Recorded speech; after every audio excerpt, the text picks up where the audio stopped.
শিক শিক ভরে দেয়, মিডিল দিয়ে ভরে দিয়ে ঘুরিয়ে ঘুরিয়ে ফ্রাই করে না, ভাজে। তো ওইভাবে আপনার শিকল ভরে দিয়ে আপনাকে ফ্রাই করা হবে, ঘুরিয়ে ঘুরিয়ে ভাজা হবে। আল্লাহু আকবার। একটু কল্পনা করেছেন, একটু ভেবে দেখেছেন, একটু ভাবনা চিন্তার মধ্যে এসেছে, যদি এইভাবে করে আমাকে আপনাকে সেই জাহান্নামের আগুনে ফ্রাই করা হয়, ভাজা হয়, তাহলে কত কষ্ট হবে।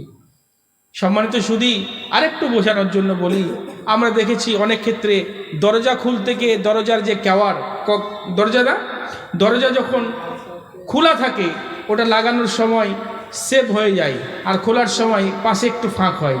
ওই ফাঁকে কোনো সময় আঙ্গুল, হাত অনেক সময় আপনি দিয়ে আছেন, খেয়াল করেননি, আর একজন দরজাটা লাগিয়ে দিয়েছে, চেপে যায় না হাতটা? তা যদি চেপে ধরে রাখা হয়, আপনার কষ্টটা বেশি হবে না কম হবে? চেপে গিয়েই ছেড়ে দিয়েছে, আপনার কষ্ট কিছুটা কম হবে না? হবে না? কিন্তু যদি চেপে ধরে রেখে দেওয়া হয়, আপনার জান কিন্তু যাবে না, কিন্তু কি হবে? ছটপটানি বাড়বে না? সেদিনকে লা ইয়ামুতু ফিহা ওয়ালা ইয়াহইয়া, ওই জাহান্নামের মধ্যে আমাকে আপনাকে ফেলে দেওয়া হবে, শিকল দিয়ে বেঁধে রাখা হবে। সেদিনকে আপনার জান যায় কিন্তু জান যাবে না, সেদিন মৃত্যুটাকেই জবেহ করে দেওয়া হবে, আপনার আমার মরণ হবে না ওই জাহান্নামের মধ্যে। সেদিন আমার আপনার এমন অবস্থা হবে, যারা বেঈমান, যারা নিমুখরাম, যারা দুনিয়াতে বদমাইশি করে খেয়াল খুশি মতো চলেছে, রে আমার বাবা জীবন, রে আমার ভাই, ওই দিনকে ওই ব্যক্তিদেরকে কষ্ট এমনভাবে উপভোগ করা হবে, সেদিনকে তাদের ছেড়ে দেওয়া হবে না। এই জাহান্নামের এত কঠিন আযাব, এত কষ্ট সেদিনকে দেওয়া হবে কেন? ইন্নাহু লা ইউমিনু বিল্লাহিল আযীম, এই জন্য যে তারা আল্লাহর প্রতি ঈমান নিয়ে আসেনি, তারা আল্লাহর প্রতি, মহান পরাক্রমশালী আল্লাহর প্রতি তারা ঈমান নিয়ে আসেনি, তারা ভয় করেনি, যার কারণে তাদেরকে এই কষ্ট, এই আযাব দেওয়া হচ্ছে। সম্মানিত সুধী শোনেন, সেদিনকে ফালাইসালাহুল ইয়াউমা হাহুনা হামিম, সেই দিনকে কোনো শহীদ দয় বন্ধু থাকবে না। আজকে আপনি কোনো অপরাধ করেছেন, কোনো জুলুম করেছেন, কোনো অন্যায় অবিচার করেছেন, আপনাকে কেউ মারতে আসছে, আপনাকে কেউ ধরতে আসছে, আপনাকে কেউ কাটতে আসছে, আপনার বন্ধু, আপনার আত্মীয় স্বজন আপনাকে সেখান থেকে বাঁচানোর চেষ্টা করে, বাঁচায়। আপনার লাঠি আছে, ক্ষমতা আছে, বোম পিস্তল নিয়ে ছুটে আপনি আপনার বন্ধুকে রক্ষা করেন, ভাইকে রক্ষা করেন, যত অন্যায় করুক, যাই করুক না কেন, বাঁচিয়ে নিয়ে আসেন। কিন্তু ফালাইসালাহুল ইয়াউমা হাহুনা হামিম, ওই দিন কোনো হৃদয় বন্ধু থাকবে না, ওই দিন কেউ রক্ষা করা থাকবে না, কেউ সুপারিশকারী থাকবে না, ওই দিন কেউ কারো কাজে লাগবে না, কেউ কারো কোনো কাজে লাগবে না। সেদিন মা, বাপ, সন্তান, সন্ততি কেউ কারো কোনো কাজে লাগবে না, সব ইয়া নাফসি করতে থাকবে।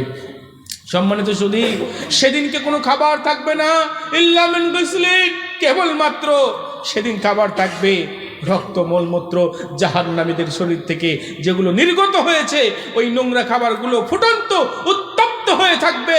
ওই ফুটন্ত উত্তপ্ত পানি আপনি পিপাসা তৃষ্ণার তাড়নায় সেদিনকে আপনি খেয়ে ফেলবেন, কিন্তু সেদিনকে খেতে গিয়ে দেখা যাবে আপনার শরীরে সেই তৃষ্ণার্ত মেটানোর জন্য আপনি যখন খাবেন, খাওয়ার সঙ্গে সঙ্গে আপনার নাড়ি ভুড়িগুলো পুড়িয়ে গলে আপনার মলদার দিয়ে বার হয়ে যাবে। সুবহানাল্লাহ, নাউজুবিল্লাহ।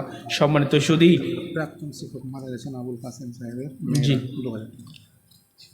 সম্মানিত সুধী, তাই সেদিনকে এই জাহান্নামের যে কঠিন কষ্ট, সেদিন আমার আপনার জন্য সহ্য করা, ধৈর্য ধারণ করা সম্ভব নয়। কঠিন দিন।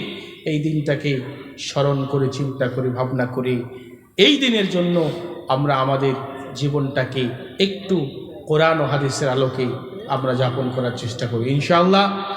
যারা আছেন 5টা মিনিট আপনাদের কাছে সময় চেয়ে নিচ্ছি, একজনও উঠবেন না। 5টা মিনিট আমি আপনাদেরকে আল্লাহর হস্তে দোহাই দিয়ে বলছি, আল্লাহর পথে একটু 5টা মিনিট শেষ সময় চাচ্ছি। সেটা হচ্ছে অন্য কিছু নয়, আজকে এই যে মাদ্রাসার যে প্রোগ্রাম, এই মাদ্রাসার প্রোগ্রামে আজকে আপনারা যে আছেন, এসেছেন কিসের জন্য? জি, দিনকে ভালোবাসেন বলেই তো, দিনকে ভালোবাসেন বলেই এই রাত্রির, গভীর রাত্রি পর্যন্ত এখনো আপনারা বসে আছেন। মা বোনেরা ইসলামকে ভালোবাসেন বলেই এখনো বসে আছেন। দেখেন, আপনি যেদিনকে এসেছিলেন, আমি যেদিনকে এসেছিলাম, আসার সময় কোনো কিছু নিয়ে আসেনি, খালি হাতে এসেছিলাম, নাঙ্গা অবস্থায় এসেছিলাম। আবার যেদিনকে চলে যাব খালি হাতে নাঙ্গা অবস্থায় চলে যাব। একটু ধ্যান দিয়ে দেখেন তো। আপনি বলছেন না নাঙ্গা হয়ে যাব না, আমাকে একটা সাদা কাপড় পরিয়ে দেওয়া হবে। জি, কথা সত্য, আপনাকে সাদা কাপড় পরিয়ে কাফন পরিয়ে আপনাকে পাঠানো হবে। আমার মনে হয় এটা ইসলামের সৌন্দর্য রক্ষার জন্যই এই কাপড়টা দেওয়া হয়েছে, নচেত আপনার ওই কাপড়ে কোনো পকেট নেই। আপনি যেদিন খালি হাতে এসেছিলেন, আবার যেদিন যাচ্ছেন ওদিন কেউ খালি হাতেই চলে যাবেন। আপনি যেদিন মারা গেছেন ওই দিন যদি আপনার পকেটে 10 টাকা থাকে, ওই 10 টাকাটাও বার করে নেওয়া হবে। আপনার ছেলে বলবে না, আপনার মেয়ে বলবে না, আমার বাবা আমার মা মারা গেছে, মারা যাওয়া অবস্থায় তার কাছে 10টা টাকা ছিল, 20টা টাকা ছিল, 100 টাকা ছিল। এই টাকাটা আমি মায়ের সঙ্গে আব্বুর সঙ্গে কবর পর্যন্ত পৌঁছে দিই, রেখে দিই। বরং বলবেন না, ওই 100 টাকাটা থাকলে আমার কাজে লাগবে। সম্মানিত সুধী, আপনার কি আছে, কোথায় ব্যাংক ব্যালেন্স আছে, কোথায় অর্থ আছে, সেগুলো খোঁজা হবে। আপনি মারা যাওয়ার পরে আপনার সন্তানরা সেভাবে চিন্তা করবে না যদি ইসলামী আদর্শ, ইসলামী মূল্যবোধ না থাকে আপনার সন্তানের কাছে। তাই আপনাদের কাছে অনুরোধ, আজকে এই দুনিয়াটা হচ্ছে আর দুনিয়া ও মাজরাতুল আখিরা, এই দুনিয়া হচ্ছে আখিরাতের সঞ্চয়ের ক্ষেত মাত্র। এইখানে আপনি যে সঞ্চয় করবেন, একজনও চলে যাবেন না। অনুরোধ করছি আপনাদের কাছে, 5টা মিনিটের সময় চেয়ে নিয়েছি। আপনারা অনেকেই দান করেছেন, দিয়েছেন, এখনও দেবেন, এটা আমি আশা করছি। আপনার কাছে 10 টাকা আছে, ওটা দেবেন। 20 টাকা আছে, দেবেন।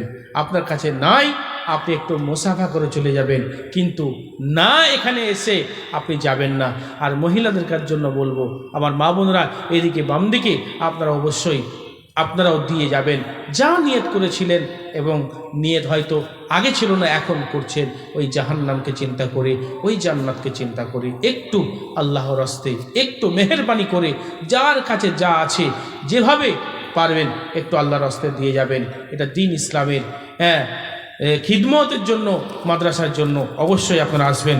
একজন 2000 টাকা দিয়েছেন, প্রাক্তন শিক্ষক, উনি মারা গেছেন। এটা ঘুরিয়ে দেন, যে খারাপ